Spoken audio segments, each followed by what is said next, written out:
You could barely play this thing. The controls were awful, and you could barely see what was going on half the time.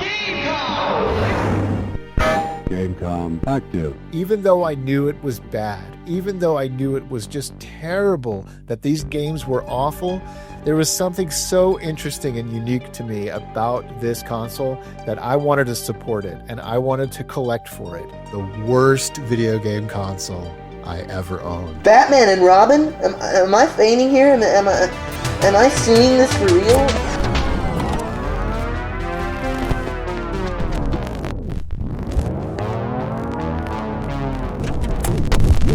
This episode is sponsored by Factor, America's #1 ready-to-eat meal delivery. You know, growing up, the best meals were the ones made at home. Whether it was mom or dad cooking in the kitchen, or even dinner at grandma and grandpa's house, there was just something special about those home-cooked meals. Look at those things frying up. The smell, the warmth, the way everyone gathered around the table, it felt like love on a plate. And one thing they all had in common? They were always fresh, never frozen. Fast forward to today, and let's be honest, life is busy. That's what makes Factor so incredible. Somehow, in this fast-paced world of 2025, they've found a way to bring back that feeling. Factor delivers fresh, not frozen meals that are chef-crafted and dietitian-approved right to your doorstep. No prep, no mess, just real food made with care and ready in 2 minutes. With 35 meals to choose from every week, like keto, protein plus, calorie smart, vegan and veggie, and over 60 add-ons like smoothies, snacks, and juices, you've got everything you need to keep that fridge stocked and feel good about what you're eating. Whether you're looking for a comforting lunch or a quick dinner that actually tastes like something mom might have made, Factor is the modern answer to the traditional home-cooked meal. So here's the deal. Head to Factor75.com and click the link below and use my code 50RetroLife to get 50% off plus free shipping on your first Factor box. That's code 50RetroLife at Factor75.com to get 50% off plus free shipping on your first box. Bring back the feeling of a good home-cooked meal with none of the work. He's Brandon from Super Spring, Texas, and he's the super winner of Nickelodeon's Super Toy Run Sweepstakes. Ah, yes, a Toys R Us shopping spree. This was the stuff dreams were made of for kids like me growing up in the late 80s and early 90s. Brandon, that was great. I mean, super! And next year it could be super huge! I remember seeing kids winning these incredible shopping sprees on Nickelodeon and just going out of my mind with excitement and jealousy, wishing I could be one of those kids running down the aisles, grabbing as many toys as I could, and of course, as many video games as I could. Look at this kid just dumping Sega games into his cart. And what's this? A Tiger Gamecom? 100 first prize winners win a Tiger toy collection, including Gamecom. The Tiger Gamecom handheld had to have been the worst video game console ever made. And this is the story of how I came to own one. Gamecom active. Could I tempt you with a little Gamecom? When I was 12 years old in 1998, I actually first encountered this video game console inside our local Toys R Us. January 3rd. That's right, so it's 1990. Dad and I were actually out shopping for the latest Sega Saturn game that was released, Winter Heat. So I know specifically when this happened. It was sometime in February of 1998. And I remember when we were going to get that game, I actually looked down the aisle a little bit past the Sega Saturn games, and I saw a row of Tiger Gamecom games, and they stood out like a sore thumb. The titles that were there and were available were like 32-bit games, but being marketed and sold on a portable gaming console. So me and my 12-year-old brain, I was just drooling over these games thinking that they would run great on a portable gaming console. We had the likes of Sonic Jam, Duke Nukem 3D, Mortal Kombat Trilogy. Gamecom, the ultimate portable gaming system. I remember thinking, what if these games run just as well as they do like on the PlayStation or the Sega Saturn, but in the palm of my hand? Like, this will be incredible. And so I went up to Dad and I pointed it out to him. He was already done. He was already checked out because we were getting winter heat, and he had went off to go look at something else. But I pulled him over and I said, check out these games. What is this? Tiger Gamecom? And he took one look at it, guys, and immediately it was a no. He took one look at the name brand on that console, Tiger Electronics, and he just said, no way. There ain't no way I'm buying this thing. And it's understandable. He had good reason to not want to buy a Tiger Gamecom. Tiger puts arcade action in the palm of your hand. Games like Mega Man 2. Fight your way through 8 stages of play as you attempt to defeat the villainous Dr. Wily, his evil dragon, and his 6 deadly robots to win. Also available, Afterburner, Shinobi, Altered Beast, and Super Sprint. Tiger LCD video games. Video excitement in the palm of your hand. Tiger Electronics were notorious for making some of the worst quote-unquote video games ever made. Oh, Sonic watching a game. These were the types of games you got on your birthdays and Christmases because your extended family knew you loved video games, but they didn't know video games. Disney's DuckTales and Tailspins games from Tiger. Batteries not included, each sold separately. Really, guys, Tiger Electronics was like the ultimate scam because what they were doing was just buying up the rights to all of these amazing franchises like hit cartoon shows, blockbuster movies, and yes, even hit video games from the likes of Nintendo and Sega. And they were making these cheap games that were like bottom of the barrel. I'm talking about the worst.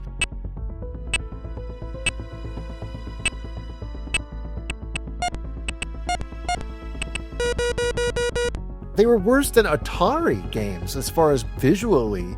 And my dad used to joke that these games were like 2 frames per second, because basically that's all they were just these still images on the screen.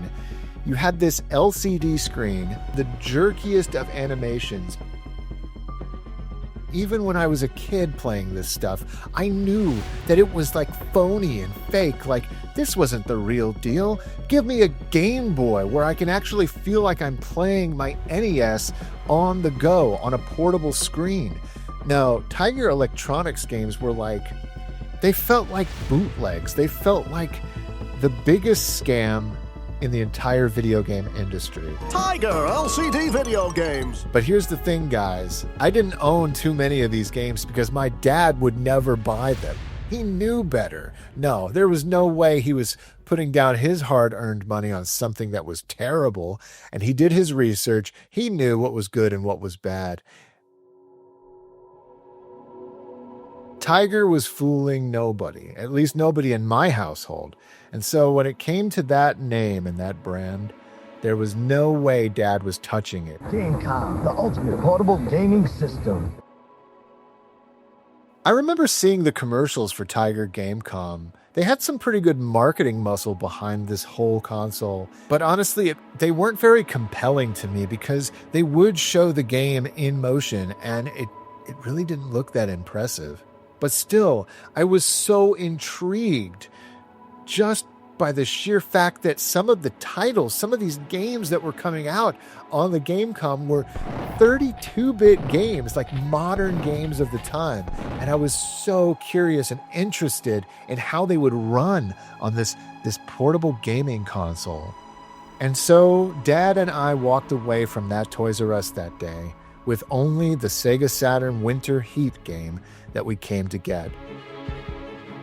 As a few years went by, I did wonder, how were these games even running? How was the Tiger Gamecom able to run Duke Nukem 3D? Jurassic World? Fighters Megamix? I mean, guys, we had the Sega Saturn and we had Fighters Megamix, and that thing looked incredible back in 1998, and there was no way in my mind that that game could be put onto the Tiger Gamecom portable and look even a fraction as good as it did on the Sega Saturn. But my curiosity kept getting the best of me. I kept wondering, how could Sega even sign off on some of these games, or Capcom? How could they sign off on a Resident Evil 2 port on the Tiger Gamecom if it wasn't in some way redeemable or worth it? Honestly, guys, by late 2000, early 2001, there really weren't any video game consoles that were off the table for Dad and I. Wow. We were full-blown video game collectors, snatching up old retail products that were being discontinued and thrown off store shelves. I mean, we were looking for video game consoles to collect. And then one fateful day in early 2001, I was out shopping with Dad again when I ran into an old forgotten friend. What is this? Looks like Gamecom was on sale. I'll never forget it. Dad and I were actually checking out some of the shops in downtown Sugar Land, Texas. There was this toy store there that we went into, and this was one of those kind of, boutiques that specialized in import toys, or, toys that were geared more towards people that were just there visiting, tourists. We were just looking around, checking this place out. We'd never been there before. This was like the first time we were there. And we're looking around at various toys inside this store, when suddenly I see it hanging on the wall. A blister pack with Tiger Gamecom. And I remember thinking to myself, oh my gosh, there it is. Gamecom active. The Tiger Gamecom. Gamecom, the ultimate portable gaming system. I hadn't really laid eyes on one since that day back in Toys R Us when the product was brand new in 1998. This was the Model 2 Tiger Gamecom, and it was sleeker, a little more rounded, much smaller, and definitely just had a more attractive look to it with its green silver finish and that sort of translucent green that was so popular back in 1999, 2000, like all the old iMacs. This thing was calling out to me. I remember thinking, oh my gosh, man, Tiger Gamecom. What if we started collecting for the Tiger Gamecom? Here it is, right here in this store. I went up to my dad and I showed it to him. I physically had it in my hands and I showed him the Tiger Gamecom. That day in that strange toy boutique in Sugar Land, Texas, Dad was able to put aside all of his hatred for Tiger Electronics for one moment, and he bought me the Tiger Gamecom. Gamecom cartridge. I was so excited to finally own a Tiger Gamecom, I actually took my dad's home video camcorder and decided to document the entire experience. Yes, we picked this little wonder up for $10. $10 for a portable video game machine. I find that a little crazy. Yes, the games are great. The games are amazing. $5 each. $5. Mortal Kombat Trilogy. Wow.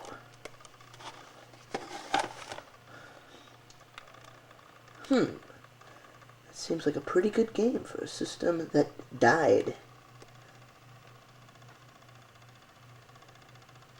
And what do we have here? Indy 500? Wait a second. Isn't this a Sega game? Wow, how could a system like Gamecom have such incredible games?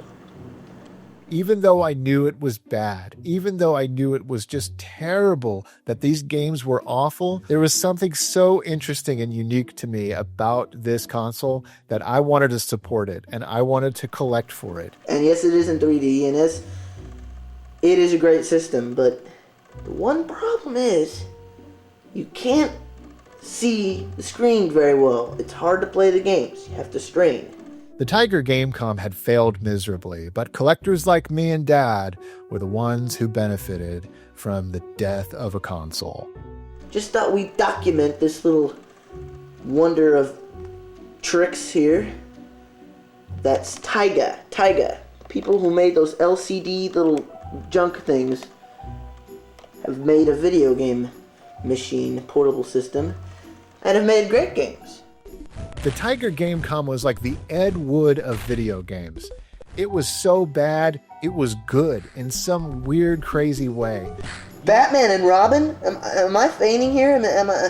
Am I seeing this for real? Such incredible titles like this on a system that sold hardly anything and practically was wiped off the shelves. My goodness. Interesting. Collecting the Tiger Gamecom felt unique to me. I didn't know anybody else on the planet that collected Tiger Gamecom. And I thought, one day I'll have the entire collection and I'll be proud. It just keeps getting better, doesn't it? Arcade classics. Oh my God.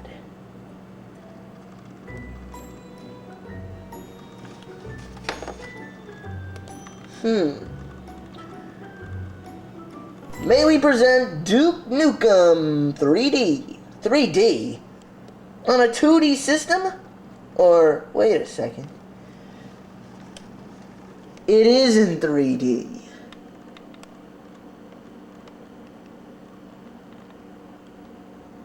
Duke Nukem 3D. These games really were the worst of the worst, though. I mean, the screen was awful. It just looked horrible in motion. There was this terrible motion blur, and you could barely even see or understand what was going on half the time.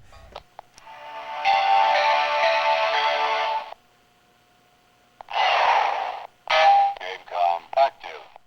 I can remember sitting there trying so hard to enjoy games like Sonic Jam, which to me it was like, wait, Sonic Jam on the Sega Saturn was a compilation of the first 3 Sonic games. You mean to tell me that they put the first 3 Sonic the Hedgehog games on this little tiny cartridge on this terrible gaming console? I gotta check this out. Guys, I could barely get to like the second level in this game. That's how terrible it was. You could barely play this thing. Oh, well, I guess that's it, yeah. The Lost World? My God, it just keeps getting better. Tyler, are you out of your mind? This is the worst video game console I ever owned. Yes, it keeps getting better.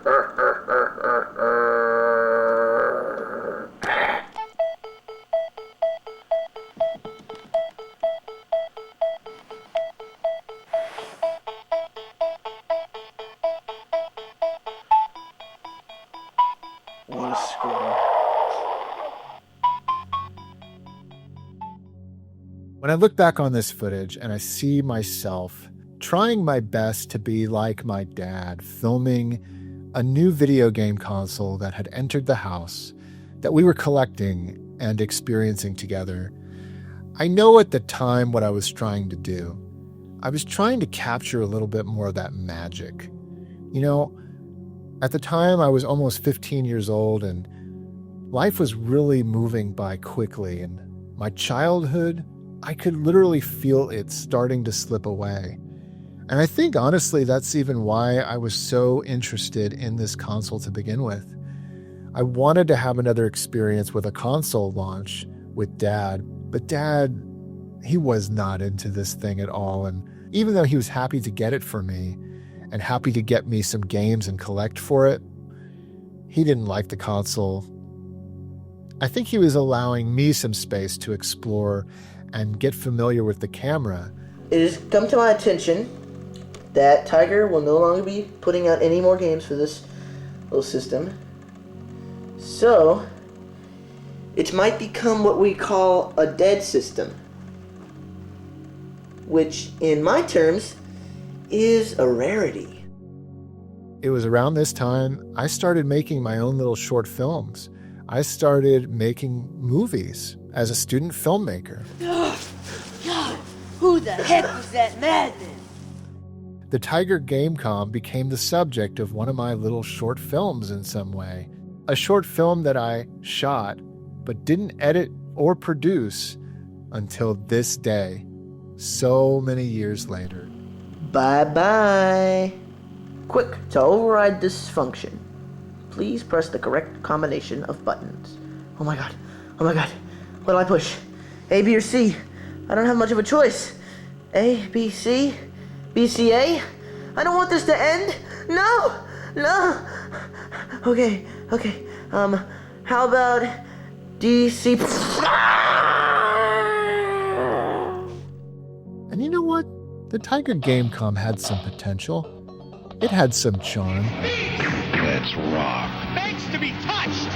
Wires you to the internet, and it plays more games than you idiots have brain cells.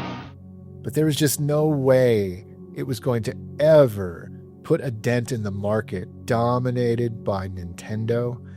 I mean, later that year in 2001, we got the Game Boy Advance. Let that soak in. The Game Boy Advance came out the same year they were still trying to sell the struggling Tiger Gamecom. And while I really, honestly, never truly loved the games on the console, I sure did love collecting for it. And I'm just glad I have this footage that I can look back on and remember the days I collected for the worst video game console I ever owned.